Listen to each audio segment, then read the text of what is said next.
That's what I thought. I thought it was gonna be crazy. Excuse me?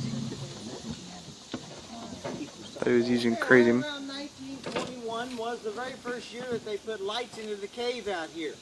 Now we're going to get to see some of those lights a little further back into the cave. This is a steam generator that they actually use to generate the electricity for those lights. Now we no longer use the generator, but it does make just a little bit of noise.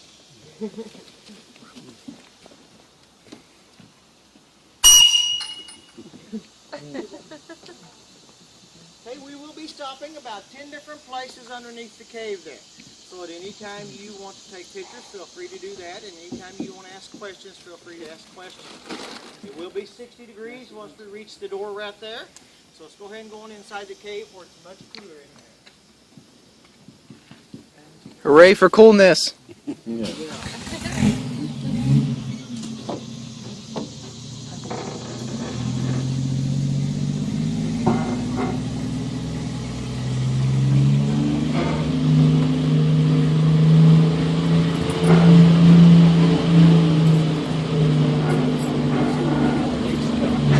It's got a...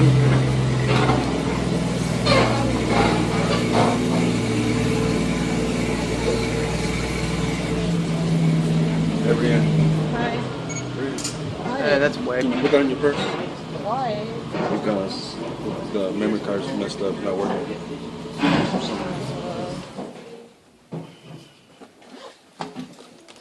Hey folks, we'll look at Marcy up there and say hi to Marcy. She's going to take our picture here. ¿Qué pasó, Marcy? Good morning, everyone. I'm going to be taking your picture today, so when I count to 3, I would like for everyone to look up here and give me a nice big smile. Okay, and nice smiles on 3, please, and 1, 2, 3. Thank you very much. Okay folks, before we go any further, I just want to caution you to watch your head right here. Just to get this a little bit close for some of you folks. Quote unquote me. It's for tall folks. Just pay attention. Just pay attention.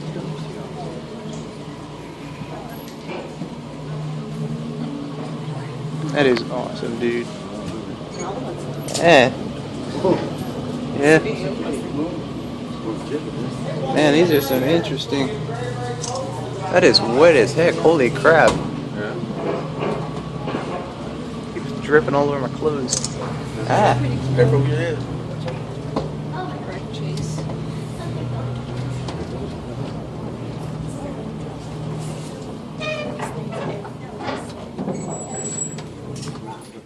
That is crazy.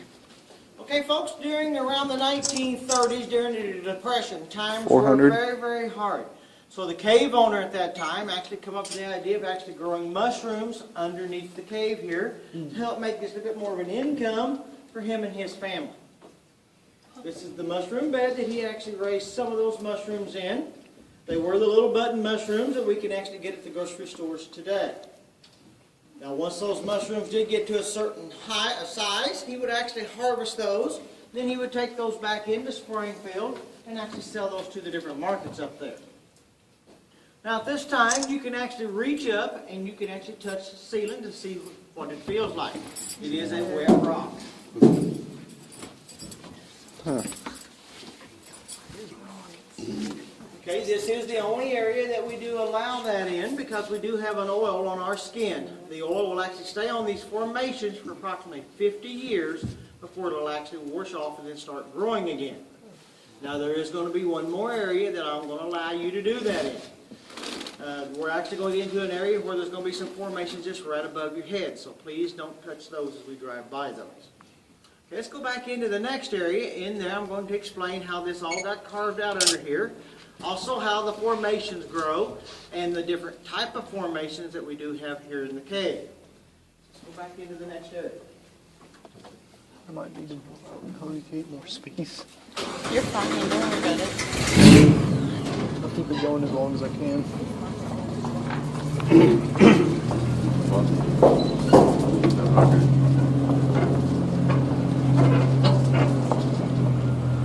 There you go. There's the lights again.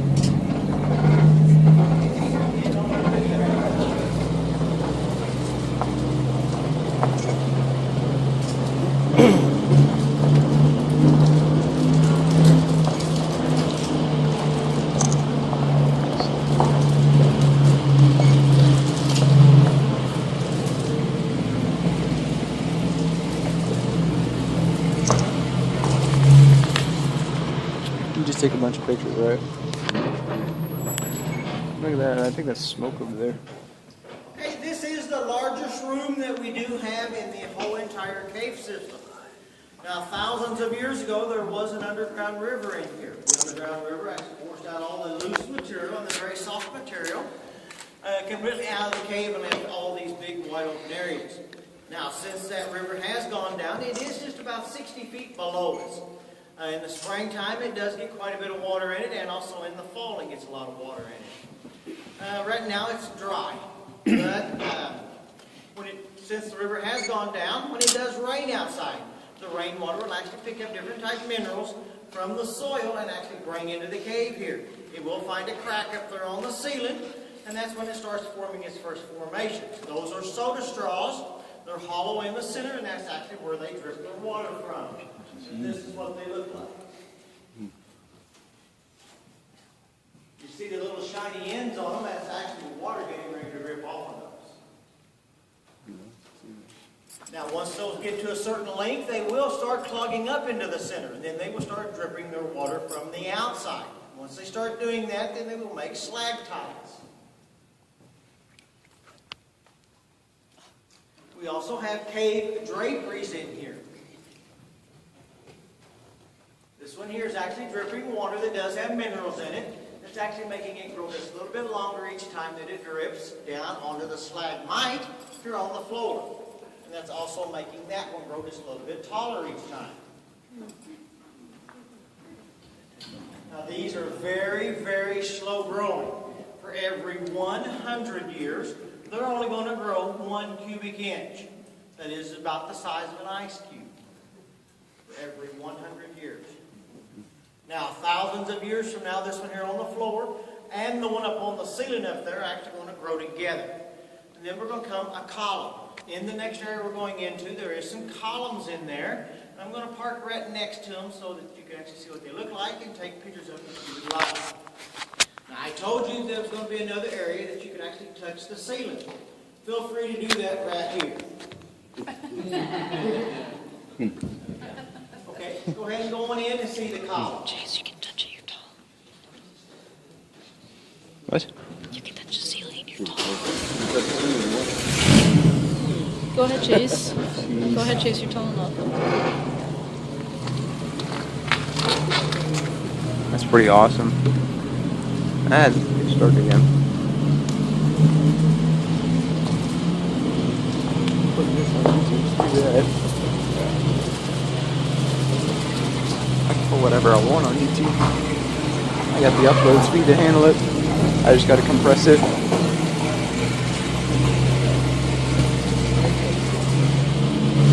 You guys should check this out. It actually looks a lot better in person. I'm limited to whatever my phone can do.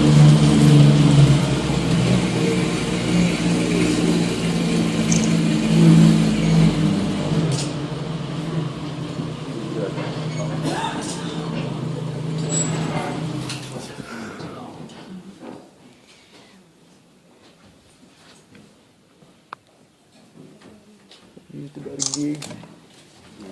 Yep. Okay, the two white ones right there beside you, those are the two that I was talking about. Once a stalagmite and a stalactite actually grows together, this is what they're going to form.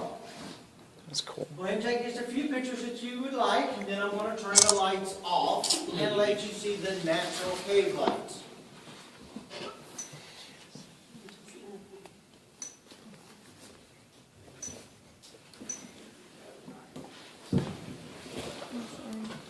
Here, hold this for a second.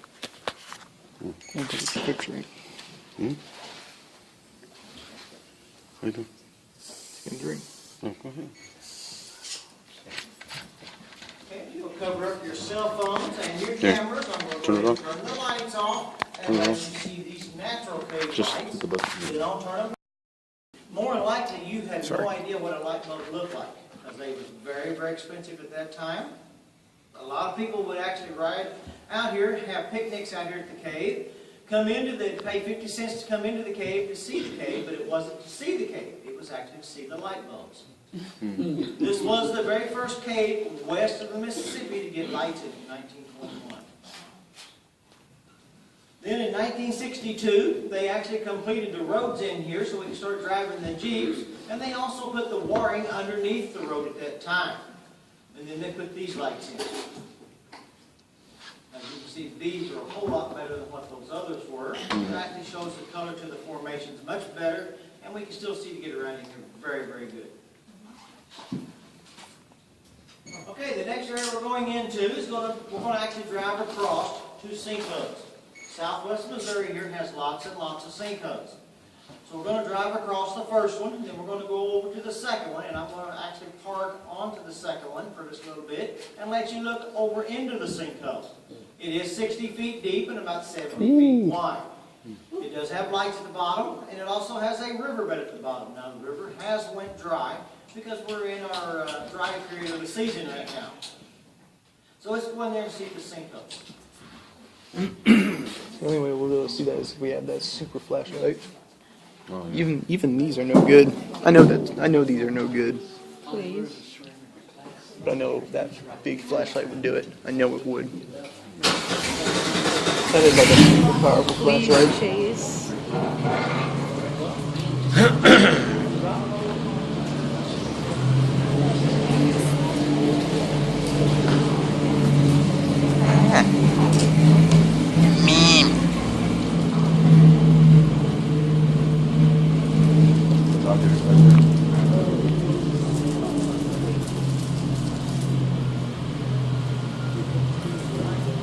Can't see that.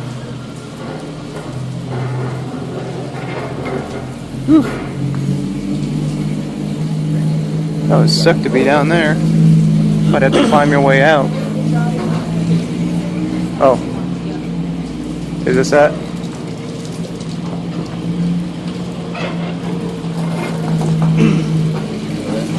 Ooh, yeah, that's pretty down there. Still. Don't scare me like that, Jesus. Scared the crap out of me. We have two levels of the cave here. We're in the upper level right here. That down there is actually the lower level. It's actually another cave underneath us right here. Now, I don't have very many formations in it, but it does have a few. Careful. On occasion, this sinkhole right here will fill up with water. When we do get heavy rains on the outside, the water likes to go down through the soil and end up into this riverbed down here. You'd have been in here just about 3 months ago, there were more than 10 feet of water going to do that sinkhole. Now back in last year, in May, the water actually got up to around here. When it gets up to this level like this, the water's actually going in a circle. It does get a flow right down in the center of it, so if you were to fall in there or anything fall in there, it's actually going to suck you right to the bottom. Then it is 3/4 of a mile from right here to the outside of the cave where the natural spring is. And you can actually walk down to the spring. It's called Indian Springs. From the parking lot up there where that little blue Jeep is, you can actually walk down there to it. It is about a 10 to 15 minute walk down there. Back in 2008, we had major flooding here, and the water actually got up to the ceiling right here. That went all the way back to the mushroom beds. They shut the cave down for 4 days. Wow. Any questions? Okay, let's go back to the next area. In there, we're actually going to watch a movie, and that's going to be our turnaround area also. We're going to watch a movie for just about 6 minutes, and it is going to talk all about the history of the cave here, and also all the activities that has went on inside the cave. So let's go in there and watch that.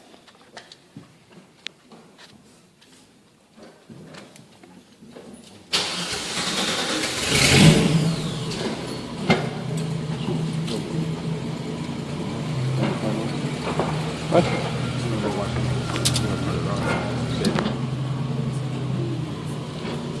No, not quite. God, that's scary.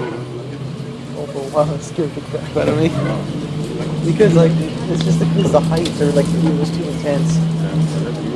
Like, this I'm okay with, but when it comes to, like, severe height, that's pretty much a fear, but that's pretty much everybody else's, too. Think about what on the ground.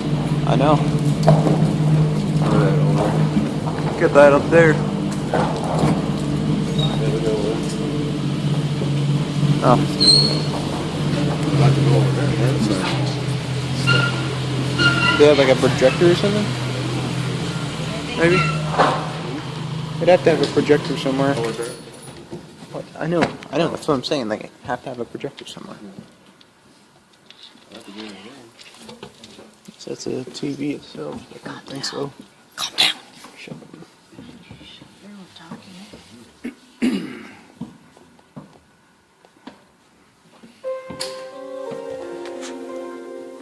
History is filled with great discoveries where only the adventurous dare to go. And whether it was man or dog, the history of Fantastic Caverns has left a distinct impression on the Ozarks. The cave was actually discovered by a hunting dog that chased a small animal into a breach in the rocks. But it was in search of his dog that John Knox stumbled upon a great underground passageway, a vast chamber that would be kept secret for several years. In 1862, times were turbulent, civil war raging throughout the land. If the discovery of a cavern had been publicized, Knox feared it might have been confiscated by Union or Confederate troops. The strategic underground location of a cave may have provided a great military advantage. Knox, therefore, kept his cave a secret for 5 years. Then in 1867, he ran an advertisement in the Springfield newspaper, looking for people to explore the subterranean world. Surprisingly, 12 women, all members of the Springfield Athletic Club, answered the ad. Their names have been recorded in history on a wall within the cavern. Stories of the cavern's magnitude and extraordinary beauty brought other explorers. A letter dated February 28, 1867, written to the Missouri Weekly Patriot, described detailed impressions of Knox Cave. On Thursday last, I paid a visit to the newly discovered cave on the farm of Mr. Knox, several miles northwest of Springfield. Unfortunately, the entrance is not very wide, but is sufficiently large to admit a person of your humble size with little difficulty. A few feet down, and you reach the Vespian amphitheater, decorated by columns of stalagmite that could only be compared with wrought marble. Everywhere you are confronted with crystals as white as the dripping snow. The formation, as in other caves, is purely calcified, reminding one by its continual yet uniform dripping of creation's long and steady process. The greatness of its size fills the mind with awe, and the imagination becomes empty. We have visited many caves before, but have never seen anything as large, and need say, have never seen an equal amount of salt, pure earth. In 1919, the property was sold, and the name was changed from Knox to Percy's Cave in honor of a son who was killed in World War I. The vibrant 20s brought lively changes to the underground world. The introduction of electricity and other modifications gave way to speakeasies during the notorious Prohibition era. Percy's Cave became known throughout the region for its illegal taverns and casinos. But in 1924, the speakeasy was shut down as a result of a shooting in the cave. 1925 was the beginning of a ghostly era for the cavern. Vigilante groups held secret meetings in and around Percy's Cave for the next 12 to 13 years. Not much is known about their activities, but by 1937, local interest in these secret organizations died and they disbanded. In the early 1950s, the cave received its name Fantastic Caverns, and properly so because of its magnificent beauty. Fantastic Caverns has evolved through many phases, and perhaps one of the most exciting eras was the 1960s and 70s.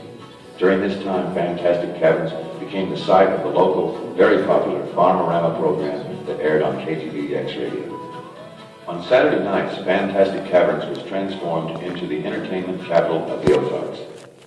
Buck Owens. Tiger by the tail is playing a game. I won't say much when you get through with me. But I'm losing weight and turning mighty pale. Looks like I've got a tiger by the tail. Tom T. Hall. Bobby Bear. Last night I went to sleep in Detroit City. Ray Price. Raise the arms and reach to hold somebody new. And Bobby Lewis, all performed on stage in the auditorium room of Fantastic Caverns, as well as other local celebrities. In fact, Ozark country music actually got its beginning on the stage at Fantastic Caverns. The Ozark Playboys, better known now as the Presleys, are still performing in Branson as one of the few original music shows.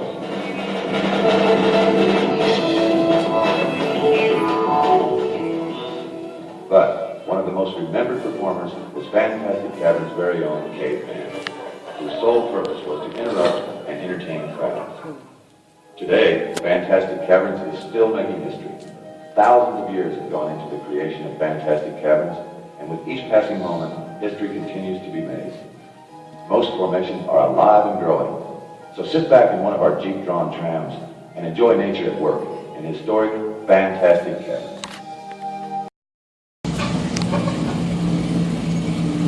Indeed, my favorite toy now, so I'm gonna start using that.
Wawa.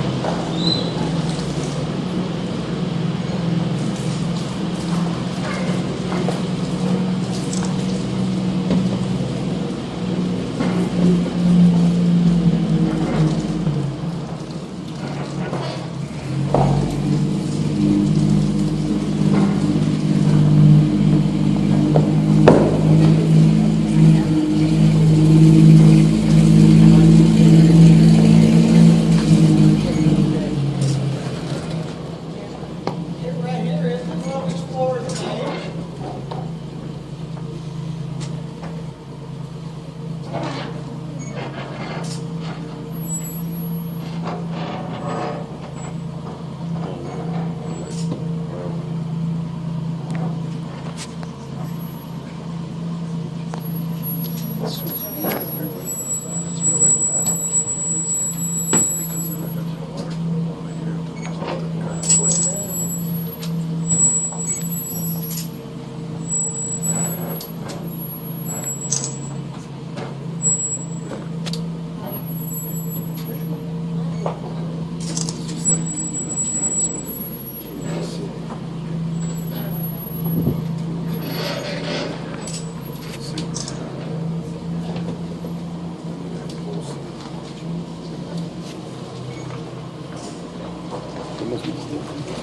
Yeah, I guess.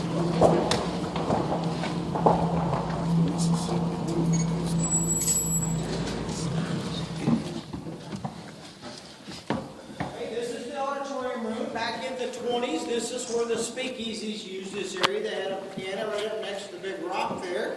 They actually had tables and stuff sitting in this area right here. And also kind of a dance floor right in here. Over underneath that shelf over there is actually where they had their gambling tables set out over there. Then in 1962, they built the stage in here. They invited all those ones that they actually showed back there on the movie screen to come in here and sing on Saturday nights. The Presleys was the very first ones to come in, and then Buck Owens in 1968. He had the largest crowd of anybody under here. He had over 800 people under here at one time. At that time, all the proceeds that the Presleys actually made off of that concert, they donated to the Ronald McDonald House in Springfield. That has been the last concert that we have had in here. Any questions? Why did they stop having concerts? Because of Branson. All the big theaters moved down there, the great big entertainers went down there, where they could get anywhere from 1,500 to 10,000 people in each one of those theaters. So they all moved down there. There's 100 performances down there every day.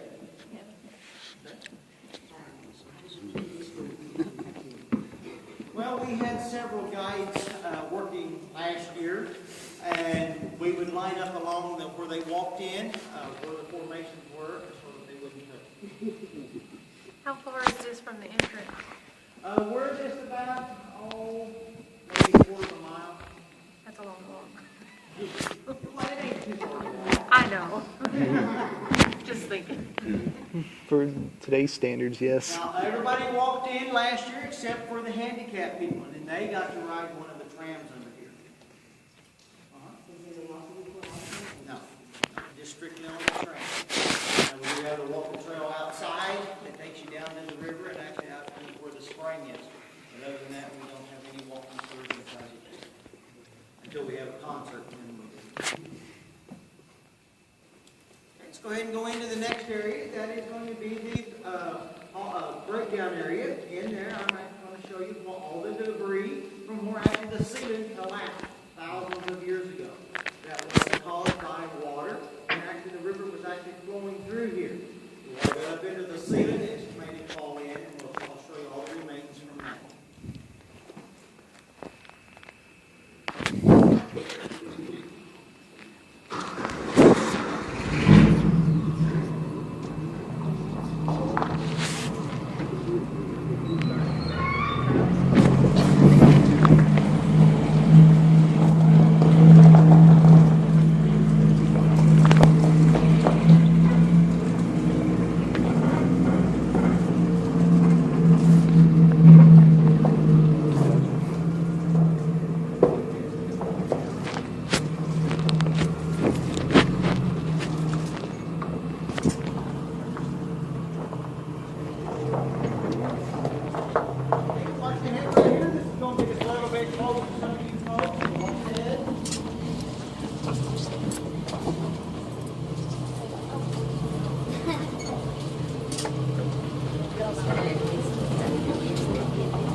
I'm good. I know.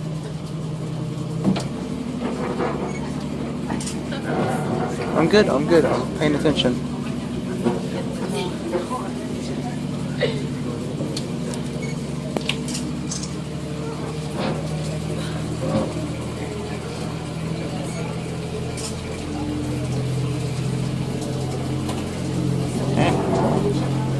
Water.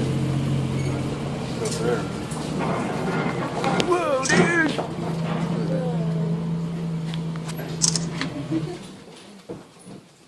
Okay, this is the breakdown area. This is all the remains here on the floor from that ceiling at that time whenever the water actually got up into the ceiling. And there was cracks up there, and the water got into the cracks and actually made it fall in. I have a question. Are there any bats in this cave? Yes, we do have bats in the cave. We give so many tours, especially here in the summertime, that the bats don't like all that noise. So they will stay hid out in these formations and also further back behind the spring. We don't have a big number of bats. We only have about 50 that does stay in the cave year round. Are they the Mexican freak-out bats? No, they're the little brown bats. They're about the size of an adult thumb. They're not very big. Nope. And you probably have, a lot of people have more in their houses than what they do here in the cave. Doesn't. I don't even see anything. It's dark, it's fine. If I had a bright monitor, I could do it. You don't need a monitor. I don't even know why. Nothing. They do fly out of the night and go down to the sock river and actually get the mosquitoes and other flying insects.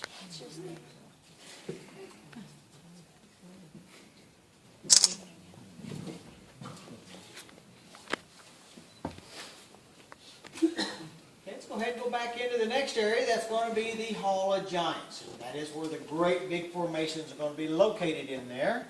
When the 12 explorers actually came into the cave, that was the first area they came into. They was only using candles when they came into the cave here to explore it. So once we get in there, I'm going to turn the lights off, and I'm going to light a candle and let you see what that looks like. So I'm going to have your cameras ready, because once we get past these rocks right here, there's going to be thousands of soda straws hanging from that ceiling in there. So.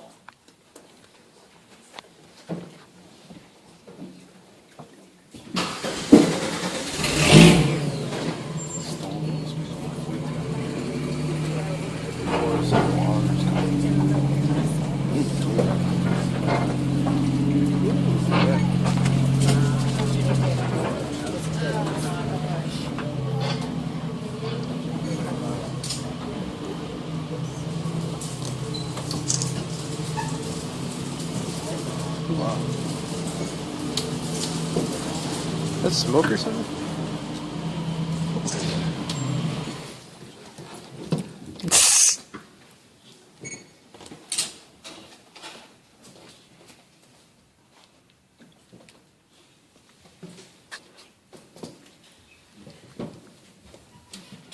Okay, this is the candle lantern that the 12 explorers came in here with.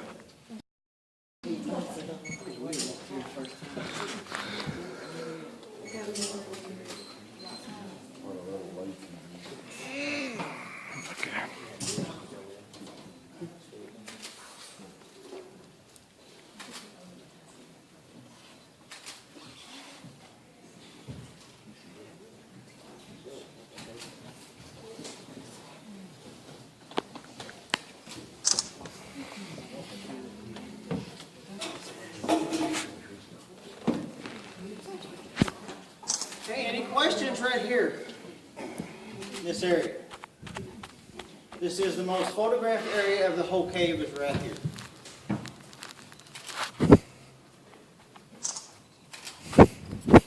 Most cave places you go, you're not allowed to take pictures.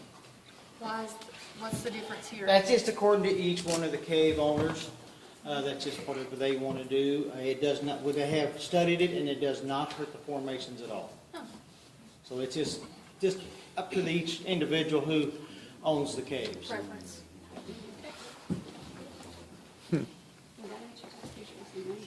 This first cave I've ever seen in my life. I don't go out much. Ain't that the You're truth? not an underground person. I've never been really anywhere. I've only been to 3 states in my entire life, and I just got my third. I just got my third. There's only 3 that I ain't not been in. And that's up in Maine and up in there. God. And I've been in Canada several times. I've been in Canada. We used to go fishing up there and stay for 2 weeks for 25 years, every year. I've been to Mexico.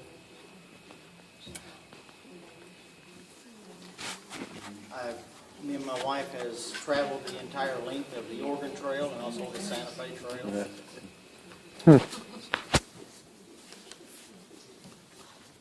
You need to try Appalachian Trail next. If you've done those two. There's 59 national parks me and my wife have been Y'all been through that in. one? The that one you walk through. There's 359 national parks, monuments, and forests, and we've been into right at 300. So clean, so clean. Yeah, wait till Okay, you walk. Has any of you been to Carlsbad Caverns out in New Mexico? That is the queen of all the caves. That is a cave. sixth grade trip. We've been to Wynn and Yeah, we have been. Been to Mammoth. spacious though. We haven't been very hot. Well, they got It's a very dry cave. Very, very dry. It's very big. It's the longest cave in the world. It's 360 miles long. you know, like You're not going to see it in one day. Jewel Cave up in South Dakota is the second longest. It's 169 miles long. Yeah, it's pretty. How deep is this cave? Back when we turned around was 150 feet below the surface. The lower level does get down to 225 feet deep back there. So we're one of the shallower caves. We toured one in West Virginia one time that was, I don't know the feet, they said it was like 30 stories. Carlsbad Caverns out in New Mexico is 750 feet deep. Oh, wow. There's hardly any steps in it. It is wheelchair accessible through the whole cave. There is a deli at the bottom of it. Whenever you get down there, if you want a sandwich, you can get a sandwich. And then you ride an elevator back out of it. Oh, wow. So you walk it? You what? You have to walk it? Yeah, you have to walk the whole entire cave until you get to the bottom. And there's parts of it that you can actually take extra tours and just use a lantern. Really? Wow. Lantern. We might have to check that I've out. been in it 5 different times. That'd be great. That'd be me and you and Mom. Yeah.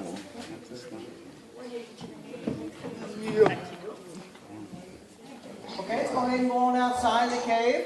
Once we get stopped out there, I'm actually going to stop and let you see the original entrance where the dog and John actually came through. And also it was the same entrance that the 12 women actually came through. It was very, very small. They literally had to get on their belly and crawl through it. So let's go out there and I'll stop and I'll show you that. Before we do that though, I want to caution you to watch your head right here. This is going to get very, very close. Okay. I'm going to have to lean over right there. So I know you are going to have to lean over also. So this is a very good time to get to know your neighbors on the other side. No, but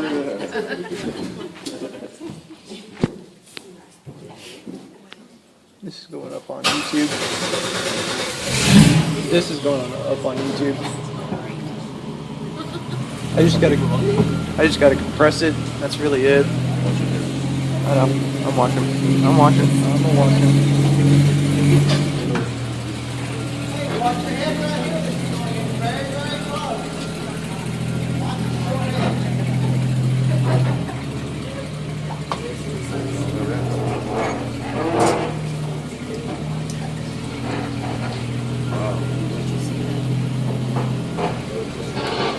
How it goes.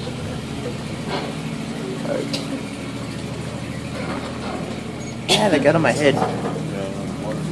Yeah, water got on my head.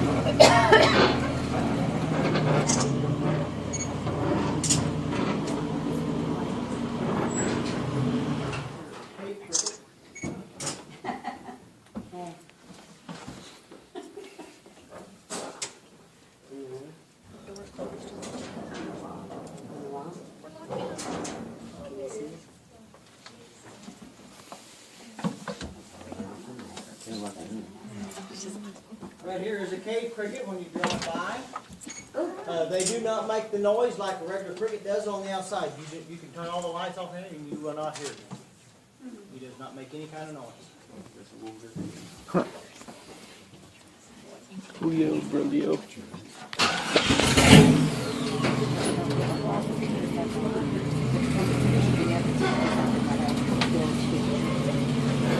Okay, watch your head once we get to the door so we get away from the cave. Cricket. Here's the cave cricket. That's okay. I just gotta point it out. Alright.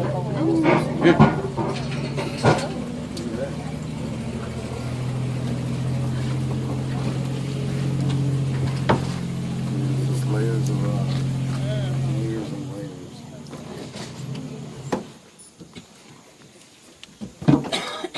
Okay, the dog and John and the 12 women went in right there.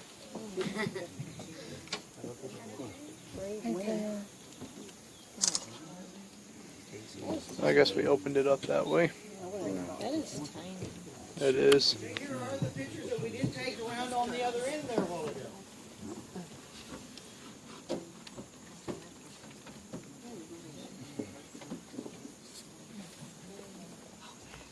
Where did they get them?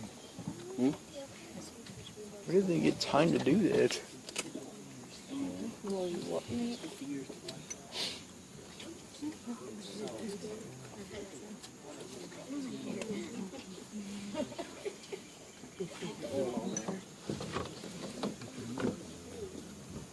Probably don't want to get that. Are you serious? What are you doing? Peace. Hey, Well, that's better than something else. that's her thing.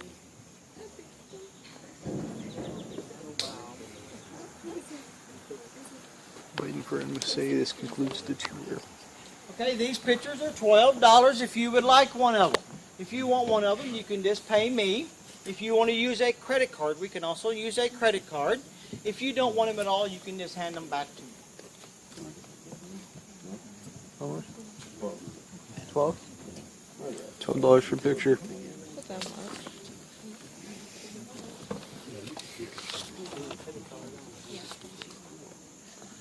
Thank you very much. Some pretty good quality right there. Tell you what. See what I mean? That's pretty clear. Pretty effective. I got it. Just a minute. Somewhere. Can't catch a frame of it. I don't want to catch a frame of that because then stuff could happen. I'd rather not. You have You want this deck? Well,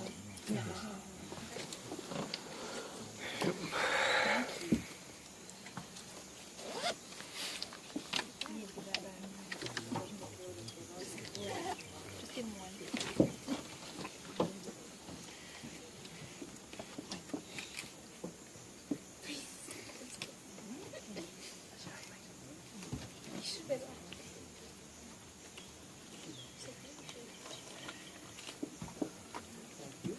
This thing uses a lot of memory space. Like whenever you run the camera, it's like Okay, ridiculous. Folks, please stay seated until I do come to a complete stop. Once I do come to a complete stop, I will let you off of the tram and off of the Jeep. You can go back upstairs and you can shop around all that you would like.